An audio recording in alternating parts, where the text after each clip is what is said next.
La publicité et les affiches font partie de notre quotidien, mais certaines véhiculent bien souvent des stéréotypes. Aujourd'hui, nous avons voulu nous pencher sur les images sexistes. Mais au fait, qu'est-ce que c'est ? Avec tes mots, ce serait quoi ta définition d'une image sexiste ? Ben, comme la première, genre, c'est de montrer comme un homme ou une femme, genre, vulnérable, là, je dirais, là. Puis, tu sais, qu'on peut faire des jokes avec ça ou quoi que ce soit, là. Pour moi, le sexisme, c'est vraiment la différence entre les hommes et les femmes quand on rabaisse l'un ou l'autre. Je sais pas ce que c'est. Sexiste, à moi, c'est comme dire quand quelque chose est bon pour les hommes et pas pour les femmes, comme un travail, a job. Sexism is basically based on a woman who has like not every right, and also it could be in a men's position also, but mostly in female figures. Ben, c'est la valorisation de la sexualité de l'homme ou de la femme, genre. Puis en rabaissant l'autre aussi. Ouais, comme les jeux vidéo, là, tu vois le château avec, tu vois une fille avec des gros seins, puis viens conquérir ton château. Et là, quand tu regardes, ben tu vois même pas le château, là. Il n'y a pas de château, il n'y a pas de chevalier, il y a juste une belle fille qui t'attend, là. Mais dans le fond, il est où le château, là? Pour nous répondre plus clairement, nous avons rencontré Eliane Legauroy, responsable des communications à la concertation des luttes contre l'exploitation sexuelle, la clé. Une image sexiste, c'est une image qui promeut une image des femmes, souvent, qui est un peu dégradante ou qui est un peu humiliante ou qui propage des stéréotypes sexuels qui sont réducteurs. Je dis des femmes, le sexisme existe aussi envers les hommes, mais souvent le sexisme, c'est une façon de promouvoir des inégalités ou de renforcer les inégalités existantes ou un pouvoir existant dans une relation. Donc, comme on est dans une société qu'on dit patriarcale, où c'est les hommes qui ont plus de pouvoir, bien, souvent le sexisme se manifeste davantage envers les femmes. Pour être sûr d'avoir bien compris, nous avons fait un petit test.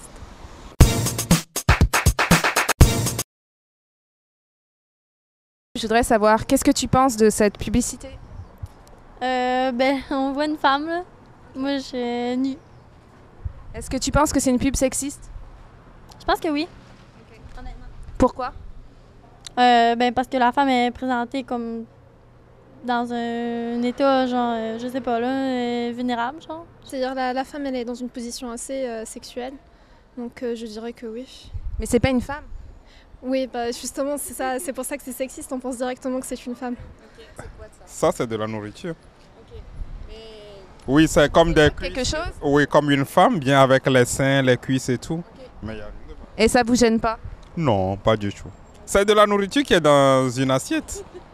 Moi, je trouve rien de mal. Est-ce que vous pensez que c'est une image sexiste ? Ah oui. Ça, c'est très sexy. Okay. Qu'est-ce que tu penses de cette pub ? Je la trouve vulgaire parce que on dirait que c'est une fille à moitié nue, genre couchée sur un plat. La nourriture a l'air bonne et puis je sais pas trop c'est quoi. C'est drôle parce que justement, on voit pas le corps d'une femme réellement, c'est pas une vraie femme. Mais je la considérerais sexiste parce qu'elle joue sur des codes qui sont ceux de la publicité sexiste. Donc, encore d'utiliser la femme pour vendre un produit qui n'a pas rapport. On a aussi fait la femme qui est en poulet ou quelque chose comme ça, selon des standards puis des normes qui sont celles qu'on utilise dans une pub sexiste. Donc, elle a des gros seins, elle semble mince, avec des belles jambes. Puis aussi, ben en plus, elle est un peu sexualisée dans le sens où elle est couchée sur le dos comme si elle s'offrait, mettons, pour des ébats sexuels. Donc, on pourrait dire que bien qu'il n'y ait pas de vraie femme dans cette annonce, elle soit sexiste. Je pense pas que c'est sexiste envers les hommes. Offrez-vous 20 cm de pur bonheur. Non, quand même, je dirais que ce n'est pas sexiste en tant que tel. Oui, c'est du sexe, je sais. Mais c'est des saucisses aussi. Ça ressemble aussi à une saucisse. Okay. Oui, il n'y a rien de mal dans ça. Offrez-vous 20 cm pour bonheur. What? I don't get the joke. Quand tu lis le slogan « Offrez-vous 20 cm de pur bonheur », est-ce que pour toi c'est une pub sexiste ? Non, si j'aurais faim, j'en prendrais, je pense. Mais non. Mais il y a des sous-entendus, mais on peut pas vraiment dire que c'est sexiste non plus.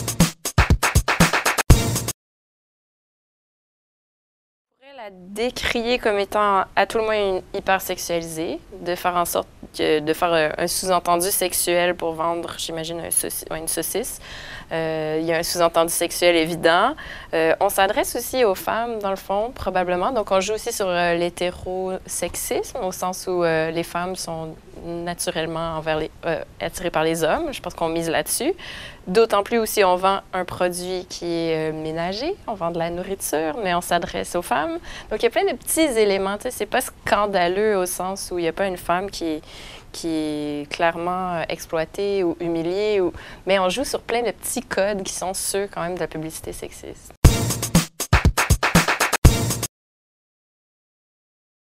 Tu penses que c'est une pub sexiste?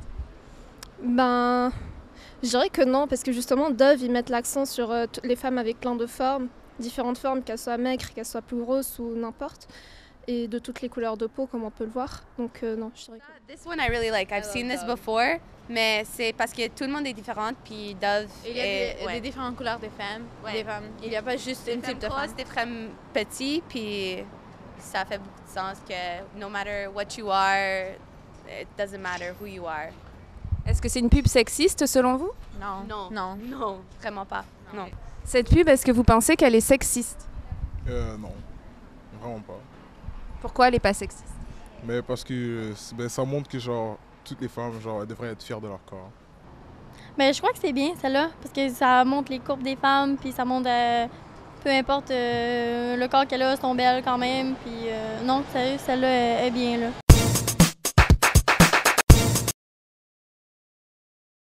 C'est une belle pub. Comme je disais tout à l'heure, on vend de la lotion pour le corps. C'est normal de montrer le corps des femmes, de montrer leur peau. Ensuite, ben, il y a quand même une belle diversité des corps, des couleurs, des grandeurs, d'âge un peu moins, mais quand même, il y a un petit effort, je pense, à ce niveau-là. La nudité, c'est pas nécessairement sexiste. En fait, on n'a rien à la clé ou à baster les images sexistes contre le corps des femmes et la nudité et tout ça. C'est plus de l'utiliser de manière indue, de façon qu'il n'y a aucun rapport avec le produit, d'abord, parce que si on vend des sous-vêtements, il n'y a pas nécessairement de mal à montrer une femme en sous-vêtements. Bon, donc ça va. Donc, il y a le fait de n'avoir pas de rapport avec le produit qui est annoncé ou avec ce qui est le sujet de la question, mais aussi le fait de le sexualiser à outrance ou inutilement. Dans le fond, si on vend un produit, une lotion pour le corps, c'est correct de montrer le corps d'une femme, mais est-ce qu'elle est obligée d'être dans une situation où elle est sexy ou bon, etc. Après ça, il y a aussi tous les stéréotypes de beauté, le corps unique, le modèle unique, c'est toujours une grande blonde mince, etc. Donc, la nudité en soi n'est pas un problème, mais il faut voir quel message elle véhicule, dans le fond. Plusieurs conséquences aux images sexistes. Pour les femmes, c'est beaucoup de pression à plusieurs niveaux. Tu sais, ça va être tant de se conformer aux images sexistes, donc ça peut créer toutes sortes d'anxiété par rapport à leur propre corps. Bon, puis en plus, à l'extrême, ça peut aussi créer évidemment des problèmes, des troubles alimentaires, donc l'anorexie, la boulimie, tout ça. L'orthorexie, les femmes qui sont très rigoureuses sur bien manger, mais ça en devient une maladie à un certain sens. Bon, donc il y a tout ça. Tout ça, au final, nuit, dans le fond, à l'égalité entre les hommes et les femmes. Les images sexistes peuvent clairement avoir un impact sur les relations entre les jeunes hommes et les jeunes filles. C'est sûr que dans les publicités qu'on dit plus hypersexualisées, on promeut une image de la femme qui est toujours prête, toujours en train de désirer l'autre, qui est... Oui, elle est disponible pour l'homme. Donc, ça peut être un peu décevant pour les garçons quand ils arrivent et qu'ils se rendent compte que c'est pas toujours vrai, que les femmes sont pas toujours prêtes, elles ont pas toujours envie d'eux, elles sont peut-être même pas toujours hétérosexuelles. Donc, il y a plein de surprises pour les jeunes garçons qui n'ont pas nécessairement accès à l'éducation sexuelle, puis tout ce qu'ils voient, c'est les images dont ils sont bombardés. Puis à l'inverse, mais pour les jeunes filles, ça fait beaucoup de pression de se conformer à cette image de femme qui est toujours non seulement désirante, mais désirable, donc qui est toujours en représentation, qui est toujours un objet et non pas un sujet de sa propre vie. Donc c'est sûr que ça crée un impact sur la façon dont on interagit entre hommes et femmes. Merci beaucoup, Eliane, d'avoir parlé avec Diaspora Black. Ça fait plaisir. Merci à vous. I have a dream.